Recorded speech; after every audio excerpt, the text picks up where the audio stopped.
Assalamualaikum warahmatullahi wabarakatuh. Selamat pagi anak-anakku. Bagaimana kabar kalian hari ini? Semoga kalian selalu dalam keadaan sehat ya. Amin. Nah, alhamdulillah hari ini kita sudah memasuki tema 2 ya. Tema 2 untuk subtema yang pertama. Ya, tema 2 ini tentang bermain di lingkunganku. Oke, sebelum memulai kegiatan pembelajaran, mari kita awali dengan membaca basmalah bersama-sama. Bismillahirrohmanirrohim. Semoga kegiatan pembelajaran hari ini berjalan dengan lancar dan semoga kalian dan kita bisa belajar bersama dan memahami materi pada hari ini. Nah, untuk hari ini kita akan belajar. Yang pertama itu tentang muatan seni budaya dan prakarya, itu tentang membedakan panjang dan pendek nada pada lagu. Kemudian kita juga akan belajar tentang nada tinggi dan nada rendah dan juga nada sedang ya. Itu untuk muatan SPDP-nya. Kemudian muatan bahasa Indonesia, kita akan belajar tentang menyebutkan ciri-ciri sebuah benda menggunakan kosakata yang tepat. Nah, kemudian untuk muatan PPKN kita akan belajar tentang aturan yang ada di rumah ya. Kemudian yang terakhir, muatan matematika, kita akan belajar tentang menghitung perkalian sebagai penjumlahan yang berulang. Oke, kita mulai pembelajaran untuk muatan seni budaya. Nah, di sini kita akan belajar tentang panjang dan pendek nada ya pada lagu. Kemudian nanti ada tambahannya lagi yaitu tentang tinggi rendah nada ya. Di sini ada pengertian nada. Nada adalah bunyi beraturan yang dikeluarkan ketika kita sedang bernyanyi. Ya, jadi kalau kalian bernyanyi berarti kalian mengeluarkan bunyi-bunyian yang disebut dengan nada ya. Nah, nada diucapkan berbeda-beda. Ada nada panjang, ada juga nada pendek ya. Nah, panjang nada itu dihitung dengan ketukan. Ada yang 1 ketukan, 2 ketukan, 3 ketukan dan seterusnya. Bahkan ada juga yang setengah ketukan. Ya, di buku LKS kalian juga sudah dijelaskan ya di halaman 3. Di sana ada penjelasan tentang nada 1 ketukan yang seperti apa, 2 ketukan yang seperti apa, setengah ketukan yang seperti apa ya. Di situ ada di halaman 3. Nah, di sini ada nada 1 ketukan itu tidak diperpanjang, jadi hitungannya itu cuma 1 seperti itu ya. Kemudian nada 2 ketukan diperpanjang 1 ketukan, jadi totalnya adalah 2 ketukan ya. Nada 1 ketukan, nada 2 ketukan. Coba kita lihat contohnya ya. Contohnya ini. Nah, yang termasuk nada 1 ketukan itu ini ya, ini. Nah, ini 1 ketukan semua. Yang ibu lingkari ini 1 ketukan. Nah, yang 2 ketukan itu ini yang diberi merah ya. Ini 2 ketukan. Ditandai dengan ini ada tanda titiknya, jadi 5 itu atau syair tu itu dihitungnya sebagai 2 ketukan. Nah, di sini juga sudah dijelaskan ya. Di sini ada penjelasan bahwa pada notasi angka dalam lagu, nada panjang dituliskan dengan titik. Nah, berarti ini nada 5 atau sol itu mempunyai panjang 2 ketukan, 1, 2. Nah, ini juga 2 ketukan, sedangkan yang lain ini tidak memiliki titik, ya, tidak memiliki titik di sebelah kanannya. Jadi nada yang tidak memiliki titik ini memiliki panjang 1 ketukan. Untuk membuktikannya, coba kita nyanyikan lagu ini ya. 1, 2, 3. 1, 1, aku sayang ibu. Nah, kan yang 2 ketukan yang mana? Yang ini. 1, 1. Nah, kan 2 ketukan. Aku sayang ibu. Ya, seperti itu. Sudah paham? Nah, untuk memperdalam pemahaman kalian, kalian bisa membaca buku LKS halaman 3 ya. Di situ ada penjelasannya, penjelasan yang lebih banyak lagi ya. Nah, Ibu tambahkan ini tentang nada tinggi, nada rendah ya. Nada tinggi dan nada rendah.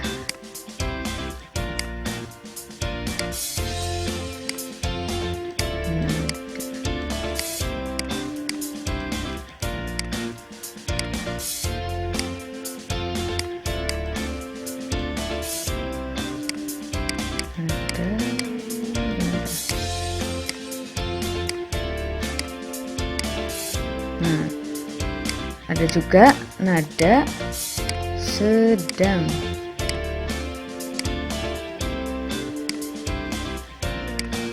Ya. Nada tinggi itu ditandai dengan titik di atas notasi angka. Ya. Misalkan nada do. Nah, jika diberi titik di atas, ini berarti nada do tinggi ya, titik. Berarti ini nada do tinggi. Begitu pula jika re diberi titik di atas, berarti ini juga tinggi ya. Kemudian nada rendah itu ditandai dengan titik di bawah notasi angka. Nah, titiknya itu di sebelah bawah seperti ini ya. Re juga misalkan ya seperti ini. Nah, ini titik. Seperti ini ya, sudah jelas perbedaannya. Jika nada tinggi itu titiknya ada di atas ya, di sini. Kalau nada rendah itu titiknya di bawah. Sedangkan nada sedang itu tidak ada titiknya. Jadi kita menuliskannya biasa saja. Not angka 1, 2, 3 dan seterusnya ya. Begitu. Sudah paham ya? Nah, selanjutnya kita akan belajar tentang kosakata benda ya. Kosakata yang mencirikan sebuah benda. Nah, banyak benda yang biasa kita gunakan untuk bermain ya. Tidak hanya bermain di dalam rumah, kita juga banyak menjumpai benda-benda di dalam rumah ya. Nah, masing-masing benda yang kita jumpai, entah itu saat kita bermain ataupun ketika kita ada di dalam rumah, ini memiliki ciri-ciri yang berbeda-beda. Nah, di sini untuk menyebutkan ciri-ciri dari benda tersebut, kita bisa berpedoman pada yang pertama itu bentuk ya. Bentuk dari masing-masing benda itu berbeda-beda. Misalnya kursi dan meja ya, dari bentuknya berbeda. Kursi lebih kecil daripada meja dan bentuknya lebih pendek daripada meja ya, meja lebih panjang. Kemudian misalnya ada bola itu berbentuknya lingkaran ya, sedangkan gelas, misalnya gelas itu berbentuk tabung. Jadi antara bola dan gelas ini memiliki bentuk yang berbeda. Kemudian bahan, ya, bahan yang digunakan untuk membuat benda tersebut. Nah, misalnya gelas, bahan yang digunakan untuk membuat gelas itu adalah kaca, ya. Sedangkan meja atau kursi, bahan yang digunakan untuk membuatnya adalah kayu, ya. Kemudian ciri-ciri berikutnya adalah warna. Nah, warna untuk gelas itu biasanya berwarna bening, ya, atau tembus pandang. Sedangkan kayu rata-rata itu berwarna coklat. Nah, kemudian permukaan gelas itu cenderung lebih halus daripada permukaan meja ataupun kursi. Nah, kemudian yang membedakan selanjutnya adalah kegunaan, ya. Tentunya kegunaan masing-masing benda itu berbeda-beda. Meja dan kursi yang memiliki bahan sama pun memiliki fungsi atau kegunaan yang berbeda. Kursi untuk duduk sebagai tempat kita duduk, sedangkan meja adalah tempat untuk meletakkan sesuatu, misalnya meletakkan buku, meletakkan makanan dan sebagainya. Ya, begitu ya. Ini pedoman untuk menyebutkan ciri-ciri dari benda. Ada bentuk, bahan, warna, permukaan, dan kegunaan. Kalian juga bisa menambahkannya lagi, ya, tergantung dari benda apa yang kalian akan sebutkan ciri-cirinya. Oke, kita lanjut. Nah, di sini ada gambar apa? Coba ini gambar apa? Ya, gambar kelereng. Ya, gambar kelereng ini memiliki ciri-ciri. Ya, coba kalian sebutkan ciri-cirinya. Dari namanya yaitu kelereng. Bentuknya berbentuk apa? Ya, berbentuk bulat. Ya, kelereng ini berbentuk bulat. Kemudian bahannya terbuat dari kaca, ya. Kelereng terbuat dari kaca. Kemudian warna kelereng juga tembus pandang, sehingga isi yang di dalamnya ini, ya, yang warna oranye dan biru ini terlihat dari luar. Tapi ada juga kelereng yang berwarna susu, sehingga tidak tembus pandang, ya, tidak terlihat isian di dalamnya. Nah, kemudian ciri yang mencirikan berikutnya yaitu permukaan. Permukaan kelereng juga halus seperti gelas, ya, yang tadi sudah Ibu jelaskan di sini. Kelereng juga memiliki permukaan yang halus. Dan apa kegunaan benda tersebut? Nah, biasanya kelereng ini fungsinya digunakan untuk bermain. Nah, biasanya juga digunakan untuk lomba 17-an, ya, lomba membawa kelereng.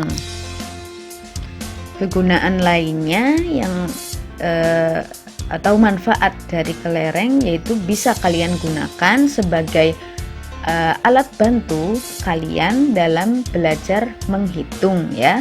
Kalian bisa belajar menghitung menggunakan kelereng. Bisa juga menggunakan batu yang kecil-kecil, ya. Nah, kita lanjut. Di sini ada benda lagi, ya. Ternyata tidak hanya benda padat yang memiliki ciri-ciri. Benda cair juga memiliki ciri-cirinya tersendiri. Begitu pula benda gas, ya. Nah, ini ada bentuk benda yang dapat berubah. Ada bentuk benda yang dapat berubah dan tidak dapat berubah. Nah, benda padat itu merupakan contoh benda yang tidak berubah. Sedangkan benda yang dapat berubah bentuk, ya. Benda yang dapat berubah bentuk itu air, ya. Benda-benda yang cair, minyak juga bisa berubah bentuk. Jadi misalkan awalnya kita letakkan minyak di dalam botol, maka minyak itu akan berbentuk seperti botol. Kemudian jika kita letakkan atau tuangkan minyak ke dalam mangkok seperti ini, maka bentuk minyak juga akan menyerupai dengan wadahnya, yaitu berbentuk mangkok. Jadi segala sesuatu yang bersifat cair, entah itu air, terus ini ada minyak, sirup, dan lain-lain, itu bentuk mengikuti dengan wadahnya atau tempatnya. Nah, ini juga sudah dijelaskan ya, ada juga benda yang sifatnya mirip dengan air, yaitu minyak, lem, maupun tinta. Lemnya lem cair ya. Ya, kalian sudah paham bahwa zat cair atau benda cair itu dapat berubah bentuk, tidak seperti benda padat. Nah, kamu juga dapat mengetahui keragaman sifat benda dengan melakukan pengamatan. Ya, dengan kamu melakukan pengamatan, ya, dengan kamu melihat dan mengamati benda, kalian dapat mengetahui ciri-ciri dan juga sifat dari benda tersebut. Nah, melalui pengamatan juga kamu akan menemukan informasi berkaitan dengan ciri-ciri benda yang kalian amati. Coba sebutkan bahan, warna, permukaan, dan kegunaan benda berikut. Nah, di sini jika kita lihat gambar ini, itu ada dua jenis benda, yaitu benda padat berupa botol, ya, ini ada banyak botol dan bermacam-macam bentuknya. Kemudian ada juga ini di dalamnya itu minyak, ya, botol berisi minyak. Oke, kita identifikasikan dulu, kita amati dulu ciri-ciri dari botol, ya. Dari bahannya, bahan botol itu terbuat dari kaca. Kemudian warnanya, karena dari kaca jadi warnanya itu bening, tembus pandang. Kemudian permukaannya, ya, permukaannya halus, ya. Kemudian kegunaan dari botol adalah untuk menyimpan sesuatu yang bersifat cair, ya, seperti ini. Nah, bisa untuk menyimpan minyak, bisa juga untuk menyimpan air maupun sirup, ya. Nah, kita telah menyebutkan ciri-ciri dari botol. Selanjutnya kita akan menyebutkan ciri-ciri dari minyak. Dari bahannya, bahan minyak itu terbuat dari kelapa, ya. Warnanya, warna minyak biasanya itu kekuningan, ya, kuning keemasan. Permukaan minyak itu licin, ya. Minyak itu jika kita tempelkan di tangan itu licin, ya. Kemudian kegunaan minyak untuk menggoreng makanan, bisa juga untuk membuat atau menumis sayur dan sebagainya. Bisa juga misalnya minyak kemiri, ya, terbuat dari kemiri berarti, ya. Yang itu bisa digunakan untuk penyubur rambut. Jadi minyak itu memiliki kegunaan yang berbeda-beda tergantung dari bahan pembuatnya. Minyak kelapa ya digunakan untuk proses memasak makanan, sedangkan minyak kemiri biasanya digunakan untuk penyubur rambut, seperti itu, ya, untuk minyak rambut.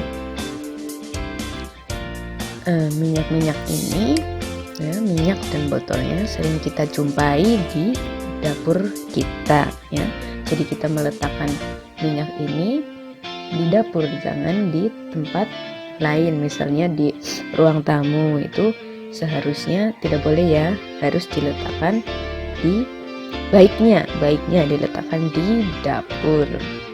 Nah, selanjutnya kita akan menyebutkan aturan-aturan yang ada di dalam rumah, termasuk yang tadi, misalnya, ya, ini letakkan alat-alat memasak dan bahan masak itu di dapur. Nah, itu juga merupakan salah satu contoh dari aturan yang ada di dalam rumah kita.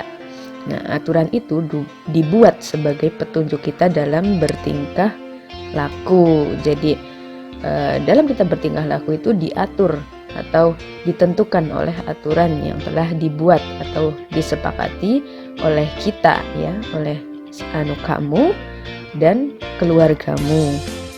Jika kita mematuhi aturan, semua kegiatan di rumah akan berjalan dengan baik dan menyenangkan. Tentunya aturan itu bertujuan untuk menjadikan sesuatu itu lebih baik dan juga lebih tertib, ya. Aturan yang ada di rumah telah disepakati oleh semua anggota keluarga. Jadi semua anggota keluarga telah menyetujui dan mengetahui isi dari aturan rumah mereka.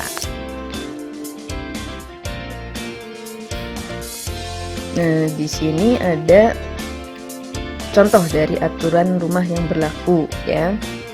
Ibu baca yang ini dulu. Setiap hari banyak kegiatan yang kamu lakukan di rumah, mulai dari bangun tidur sampai dengan tidur malam lagi. Aturan dibuat agar kehidupan di rumah dapat berjalan dengan damai, ya. Berjalan dengan damai. Contoh aturan yang berlaku di rumah, misalnya, ya, bermain setelah belajar. Jadi kalian tidak boleh bermain sebelum kalian melakukan kegiatan belajar, ya. Aturan selanjutnya, ikut membantu ibu merapikan tempat tidur. Nah, hendaknya kita itu selalu merapikan tempat tidur sesudah bangun tidur, ya. Entah itu melipat selimut, merapikan bantal, merapikan spray dan sebagainya. Seharusnya kita melakukan kegiatan tersebut setiap atau setelah bangun tidur, ya. Kemudian menonton televisi di luar jam belajar. Artinya seperti ini, ya, bermain. Kalian juga boleh menonton televisi setelah belajar atau di luar jam belajar. Nah, yang keempat, menggunakan telepon genggam sesuai dengan keperluan. Nah, jadi kalian hendaknya menggunakan telepon genggam itu untuk kegiatan belajar di rumah, ya, bukan untuk kegiatan bermain game atau menonton sesuatu yang tidak diperlukan, ya. Nah, kalian juga bisa menambahkan contoh aturan yang ada di rumah kalian. Misalkan buanglah sampah pada tempatnya, ya. Jadi setiap orang yang misalnya kalian telah memakan sesuatu dan ada sampahnya, hendaknya kalian langsung membuang sampah tersebut di tempat sampah. Kemudian misalkan ada aturan lagi, cucilah peralatan makan setelah kalian makan, ya, setelah kalian selesai makan. Nah, itu juga bisa menjadi contoh aturan yang dapat diterapkan di rumah. Nah, menjelaskan manfaat mematuhi aturan di rumah. Nah, tentunya aturan yang dibuat oleh kita dan keluarga kita itu memiliki manfaat atau kegunaan. Antara lain, ya, di sini ada di setiap rumah pasti ada aturan atau tata tertib yang dibuat. Aturan dibuat agar kegiatan di rumah berjalan lancar. Nah, ini berarti manfaat dari adanya aturan di dalam rumah, yaitu menjadikan kegiatan yang ada di dalam rumah ini berjalan dengan lancar. Mematuhi aturan sangat bermanfaat. Nah, manfaatnya salah satunya adalah ini, ya. Kegiatan rumah berjalan dengan lancar. Bisa juga rumah menjadi terlihat rapi dan bersih. Nah, menurutmu ini, ya, coba perhatikan gambar ini. Menurutmu apa aturan yang tepat sesuai dengan gambar ini? Coba perhatikan. Iya, berdoa sebelum makan. Nah, apa manfaat dari kegiatan berdoa sebelum makan? Nah, itu akan lebih mendekatkan kita kepada Allah Subhanahu wa Ta'ala, ya, lebih meningkatkan iman dan takwa kita kepada Tuhan yang Maha Esa. Nah, ini juga termasuk ke dalam pengamalan Pancasila sila pertama. Jadi kalian sebelum makan diharuskan, ya, sebaiknya berdoa terlebih dahulu, ya.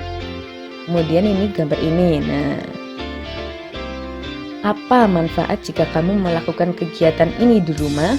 Ini kegiatan apa? Ya, kegiatan menyapu dan juga merapikan tempat tidur, ya.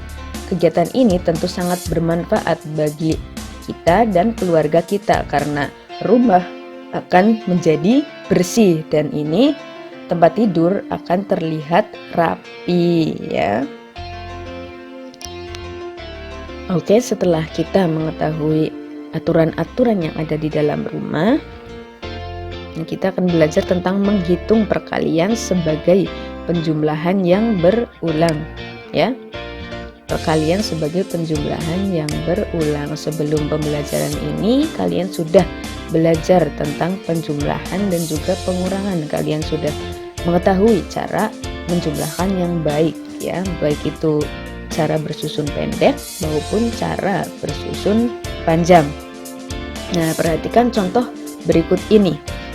Ada 3 kotak kelereng, ya. Ini kotak 1, kotak 2, dan kotak 3. Ada 3 kotak kelereng. Setiap kotak berisi 4 kelereng, ya. 1, 2, 3, 4. Nah, tiap kotak berisi 4 kelereng. Banyaknya kelereng ada, berarti 4 ditambah 4 ditambahkan 4 lagi. 4 ditambah 4, 8. 8 ditambah 4, 12. Nah, penulisan perkaliannya itu sama dengan 3 dikali 4. Artinya ada 3 kotak yang berisi 4 kelereng. Atau bisa juga ini dibacanya yaitu penjumlahan 4 sebanyak 3 kali, ya. Jadi kita menghitung banyak kelerengnya, banyak kotaknya, kita tuliskan berarti 3. Kemudian isi dari masing-masing kotak itu 4, berarti 3 dikalikan 4. Nah, ini namanya bentuk perkaliannya, ya, bentuk perkalian dari penjumlahan 4 ditambah 4 ditambah 4, ya. Seperti itu, ya. Ini ada contoh lagi, ya. Nah, ini itu yang biasanya digunakan untuk bermain bekel oleh anak-anak perempuan, ya, yang kecil-kecil itu, yang biasanya ada di warung-warung rumah, ya.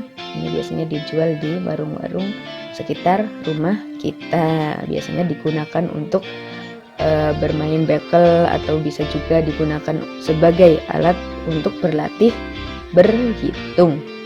Nah, di sini ada contoh lagi, ya. Ini ada berapa kotak? 1, 2, 3, 4, 5. Berarti kita tulis 5 dikalikan setiap kotak ada berapa isinya? 1, 2, 3. Nah, ini berarti operasi hitung. Operasi perkaliannya itu seperti ini, ya. Ada 5 kotak, 5 dikalikan 3. Berarti artinya itu ada penjumlahan 3 sebanyak 5 kali atau 3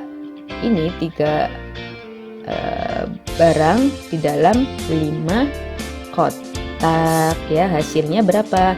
Berarti 3 ditambah 3 ditambah 3 ditambah 3 ditambah 3 sebanyak 5 kali atau 5 kali 3 hasilnya adalah 15. Coba kita hitung manual. 3 ditambah 3 sama dengan 6.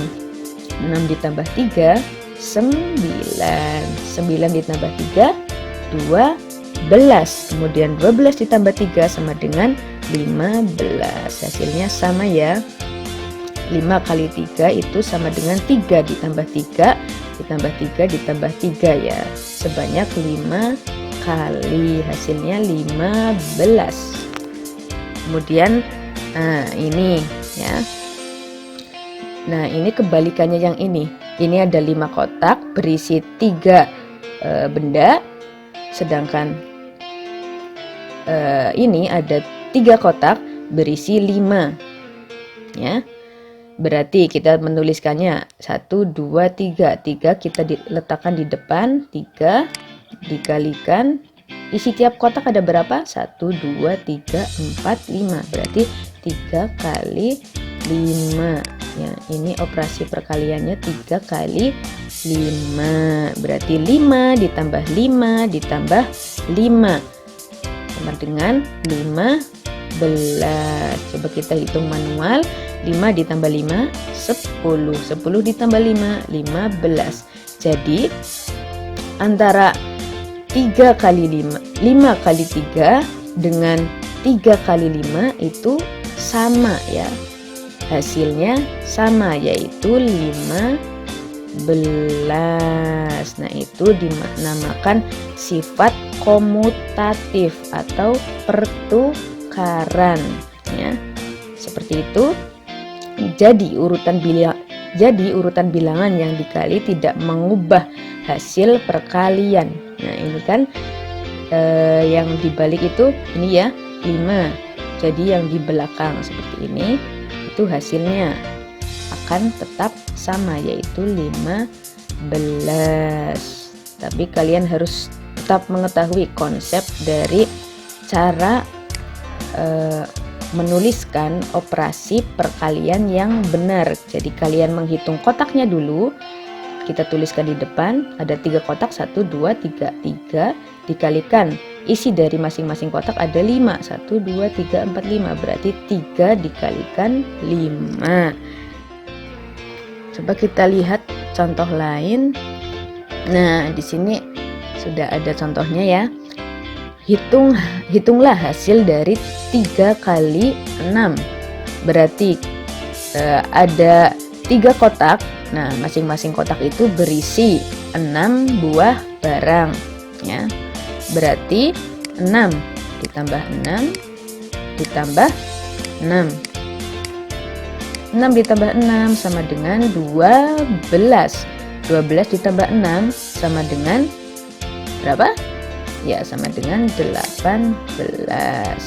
Nah, baik itu 3 kali 6 maupun 6 kali 3 hasilnya tetap sama, yaitu 18. Hanya saja yang membedakan itu jumlah kotak. Misalkan ini berarti kotaknya itu ada 3 yang berisi, masing-masing kotak itu berisi 6, sedangkan ini ya berarti ada 6 kotak yang masing-masing kotak itu berisi 3 buah benda yang sama ya, seperti ini. Ini juga sudah dijelaskan ya.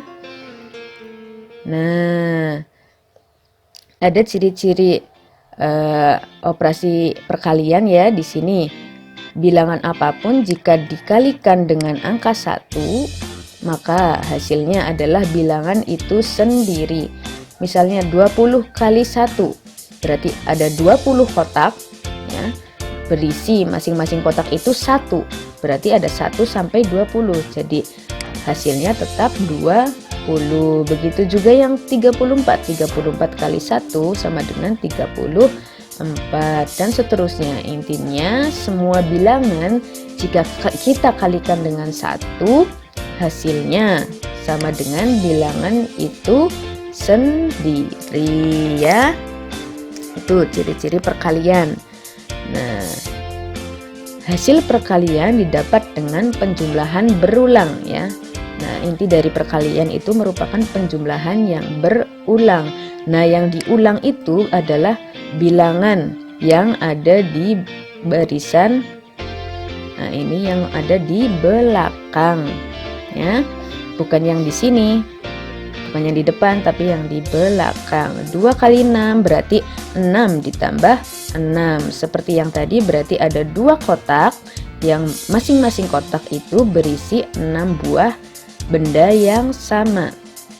Misalkan seperti ini, berarti di sini ada 2 kotak. Nah, masing-masing kotak itu berisi 6. Jadi 6 ditambah 6 sama dengan 12. Nah, kemudian ini 3 kali 6 berarti ada 3 kotak. Masing-masing kotak itu berisi 6 buah benda yang sama. Jadi 6 ditambah 6 ditambah 6 sama dengan 18. Begitu seterusnya. Jadi yang kalian jumlahkan itu adalah bilangan yang di belakang sebanyak bilangan yang ada di depan. Ini misalkan 7 kali 6 berarti 6-nya dijumlahkan sebanyak 7 kali. 6 1, 6 yang pertama, 6 yang kedua, 6 yang ketiga, 6 yang keempat, 6 yang kelima, 6 yang keenam, dan 6 yang ketujuh. Begitu ya, kalian sudah memahaminya. Semoga kalian memahami materi pada hari ini. Tugas hari ini itu ada 3. Yang pertama itu tugas matematika. Kalian bisa membuka LKS di halaman 6. Ya, di situ ada gambar mulai dari gambar apel, gambar pensil, permen, dan seterusnya. Di situ ada 5 soal. Kalian kerjakan bagian ayo berlatih mandiri ya. Ditulis di buku tugas. Nah, di sini ditulis di buku tugas boleh atau di LKS juga tidak apa-apa. Nah, kemudian tugas bahasa Indonesia itu ada di halaman 15 ya. Di situ di bagian ayo menulis. Nah, di situ juga ada 5 soal. Jawablah pertanyaan berikut dengan tulisan tegak bersambung ya.